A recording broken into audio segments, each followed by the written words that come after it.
আসসালামু আলাইকুম। চারিদিকে কি শুধু রক্ত পিপাসু খুনি? একটা হেডলাইন, এটা সম্পূর্ণ আমার নিজের একটা হেডলাইন, কোনো পত্রিকায় বা কোনো জায়গার হেডলাইন না।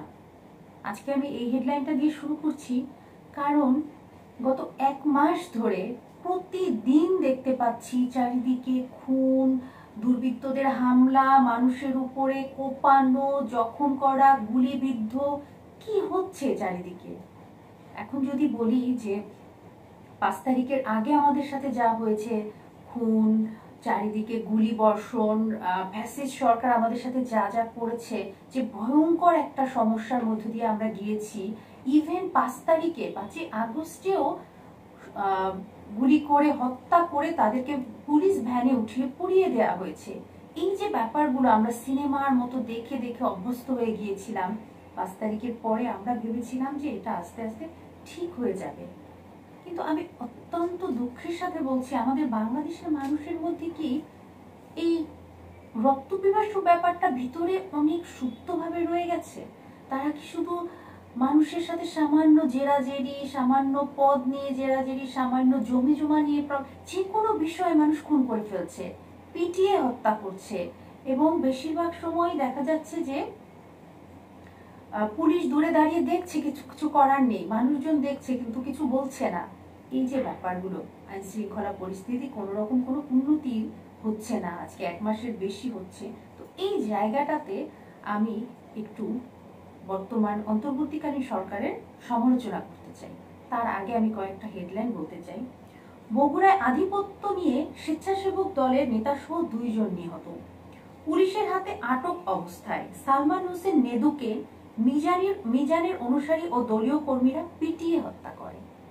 তারা আইসিইউতে ছিল পুলিশের আন্ডারে, সেখানে গিয়ে পিটিয়ে হত্যা করা হয়। এরপরে স্বেচ্ছাসেবক দলের নেতাকে খুনের ঘটনায় যুবদল কর্মীকে পিটিয়ে হত্যা। এবং সবশেষে আমি আরেকটা বলি, 2 দিন আগের ঘটনা, যেটা অত্যন্ত দুঃখজনক, ছাত্রলীগের সাবেক নেতা পঙ্গু মাসুদকে হত্যা। এবং এটা ছিল, এই পঙ্গু মাসুদ মাত্র 5 দিন বয়সী তার বাচ্চার জন্য ওষুধ কিনতে ফার্মেসিতে গিয়েছিল। সেখানে যাওয়ার পর তাকে পিটিয়ে হোক যেভাবে হোক হত্যা করা হয়। এবং কেন? পূর্ব শত্রুতা হোক, যেটাই হোক না কেন, এই যে তাকে হত্যা করা হলো, সে কিন্তু তার পরিবারের একমাত্র আয়ের মানুষ ছিলেন। এখন তার 7 দিন বয়সী বাচ্চা আছে, তার মা আছে, তার বউ আছে। এই হৃদয় বিদারক ঘটনাগুলো না বারবার চারিদিকে ঘটে যাচ্ছে। আমি জানি না যে আমাদের দেশটাকে, যে বাংলাদেশকে আমরা এত ভালোবাসি, সেই ভালোবাসার বাংলাদেশে চারিদিকে কি শুধুই রক্ত পিপাসু মানুষ ছিল? আমরা বুঝতে পারিনি। আজকে আমরা যখন ফ্যাসিস্ট সরকারকে সরিয়ে দিলাম, ভেবেছিলাম যে আমাদের দেশে আমাদের আর কোনো এরকম ভয়ঙ্কর কোনো দৃশ্য দেখতে হবে না। কিন্তু দেখুন, হ্যাঁ, এটা সত্যি যে প্রশাসন বলেন, পুলিশ বলেন, সব জায়গায় ফ্যাসিস্টের এই যে মানুষগুলো রয়ে গেছে। কিন্তু সেটা একটু সাইডে রেখে যদি আমরা বলি, তাহলে 1 মাসের বেশি হয়ে গেছে। এখন আমি একটু সমালোচনা করতে চাই অন্তর্বর্তীকালীন সরকারকে, যেটা আমি সময় দিয়েছি, মনে হয়েছে না এখানে সমালোচনা করার সময় এখনো আসেনি। কিন্তু এখন মনে হচ্ছে যে আইন শৃঙ্খলা পরিস্থিতি উন্নতির জন্য এখন পর্যন্ত অন্তর্বর্তীকালীন সরকার কি করছে? এখন পর্যন্ত দৃশ্য তো কিন্তু কিছু করা হয়নি। পুলিশের খুব 2 জন সাবেক ডিআইজি সহ খুব বেশি কাউকে এখনো তো অ্যারেস্ট পর্যন্ত করা হয়নি। বিবি হারুনকে এখন পর্যন্ত অ্যারেস্ট করা হয়নি। পরিচিত এরকম অনেক তো আছেই, এছাড়া শত শত পুলিশের মানুষকে অ্যারেস্ট করা হয়নি। কিছু রদবদল হচ্ছে এবং সবচেয়ে বড় কথা, তারা কাজ করতে পারছে না। আমি জানি না কি সমস্যা, কারণ মানুষ তো এখন পুলিশকে ডাকছে বিভিন্ন জায়গায়, বিভিন্ন সমস্যা, হয়তো বা এক জায়গায় মানুষকে পেটাচ্ছে, পুলিশ নাকি দেখে চলে যাচ্ছে, মানুষ ডাকছে, পুলিশ আসছে না। পুলিশের উপর হামলা করার জন্য তার সবাই বসে নেই। আর স্বরাষ্ট্র উপদেষ্টা একটা কথা বলেছেন যে আত্মবিশ্বাসের তো আর কোনো ওষুধ পাওয়া যায় না, ট্যাবলেট পাওয়া যায় না যেটা খাইয়ে দেওয়া যাবে। হ্যাঁ, ঠিক আছে, কিন্তু এটা তো তার জব। যে কোনো চাকরি করতে গেলে তার কাজটা তো তাকে করতে হবে।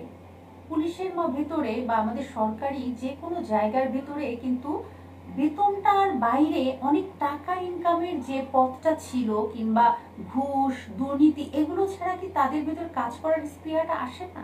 এটা কিন্তু একটা কোশ্চেন। যদি এরকম হয়, যে বেতনে তাদের হচ্ছে না, তাহলে আমার মনে হয় সবার আগে কাঠামোটা অন্তর্বর্তীকালীন সরকারের বদলে দেওয়া উচিত। কারণ আমাদের দেশে সবাই বলছে, সব বিজ্ঞজনেরাই বলছে যে আমাদের দেশে লাখ লাখ বেকার যুবক আছে। তারা জেনে শুনে এই জবে আসুক, যে এই জবের বেতন এত, এটাতেই তোমাকে কাজ করতে হবে, তুমি বেতন থাকবে এটা, এর বাইরে ঘুষ নেবে, দুর্নীতি করবে এবং সেই মেন্টালিটি নিয়ে গ্রো করবে, তাহলে আমাদের দেশের অবস্থা এরকমই থাকবে, কখনোই এটা ঠিক হবে না।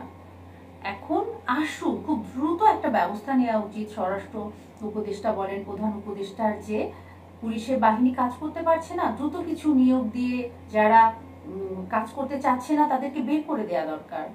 এই জিনিসগুলো আমার মতো মানুষ না, শুধু সবাই এটা বুঝতে পারছে যে সরকারি এবং ভূমি অফিসে নাকি ঠিক মতো কাজ হচ্ছে না, যেখানেই যাওয়া হচ্ছে সচিবালয়ে ঠিক মতো কাজ হচ্ছে না। সবার মধ্যে একটা আলস্যপনা, কারণ দীর্ঘদিনের যে একটা উপরি ইনকামের পথ তারা করে নিয়েছে, যে আমাদের দেশে বেশিরভাগ মানুষ স্টুডেন্ট লাইফ থেকে বিসিএস দেওয়ার জন্য পড়াশোনা করে, সরকারি চাকরির জন্য পড়াশোনা, সবাই বলে এটা একটা সম্মানের জব এবং সিকিউর জব, নিরাপত্তা আছে এই জবে।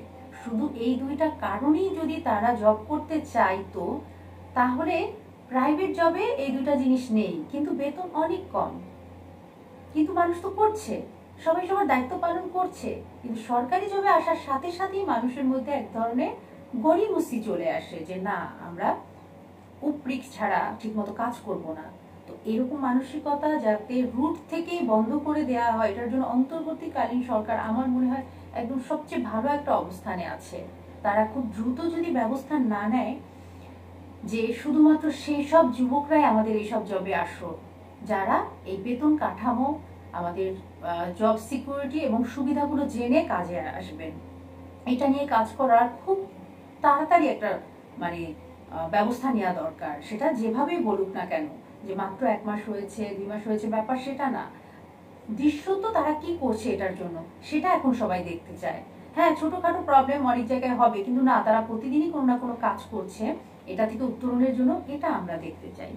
আর এই কদিনের মধ্যে যেটা হয়েছে, শীর্ষ সন্ত্রাসীরা কারামুক্ত হচ্ছে, এটার কি একটা ইফেক্ট চারিদিকে পড়ছে, এটা আমাদের একটা জানার ব্যাপার আছে। সুইডেন আসলাম, আব্বাস, পিচ্চি হেলার সহ 6 জন জামিনে মুক্তি, এটার কি প্রভাব সামনে পড়বে না? তো আমাদের আইন শৃঙ্খলা বাহিনীর যদি উন্নতি খুব দ্রুত করা না যায়, এজন্য এই বাংলাদেশকে কিন্তু অনেক সাফার করতে হবে। আর অন্তর্বর্তীকালীন সরকারের 1 মাসে কিছু ভালো কাজের উল্লেখ আমি করতে চাই।